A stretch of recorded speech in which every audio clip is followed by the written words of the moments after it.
आप देख रहे हैं SG न्यूज़ नेटवर्क। बलूचिस्तान के ज़िला चमन में बाब दोस्ती से पाकिस्तान और अफ़गानिस्तान के माबीन 7 रोज़ बाद दो तरफ़ा तजारत और पैदल आमद व रफ्त बहाल हो गई। किस्टाम हुकाम के मुताबिक बाब दोस्ती पर किस्टाम क्लियरिंग और इमिग्रेशन ऑपरेशन दोबारा शुरू कर दिया गया है। किस्टाम हुकाम ने बताया है कि बाब दोस्ती से सेंट्रल एशिया के लिए पाकिस्तान ताज़ा मेवा जात की एक्सपोर्ट भी बहाल हो गई है। अफ़गानिस्तान से टमाटर और प्याज की बरामद 7 रोज़ा तातुल के बाद दोबारा शुरू हुई है। बाब दोस्ती के दोनों जानिब पाकिस्तान और Afghan security force high alert हैं। बाब दोस्ती खोलने के बाद पाक अफ़गान बॉर्डर फोर्स ने एक दूसरे के साथ मुसाफा किया।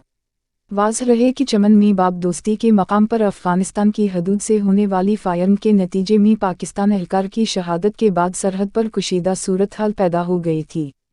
कुशीदगी के बाउस पाक अफ़गान सरहद हर किस्म की आमद व रफ्त और तजारत के लिए बंद कर दी गई थी, जिसके बाउस सरहद के दोनों जानिब हज़ारों पाकिस्तान और अफ़गान शहरी फांस गए थे। अब तक के लिए इतना ही। मज़ीद मालूमात के लिए SG न्यूज़ नेटवर्क को सब्सक्राइब कीजिए।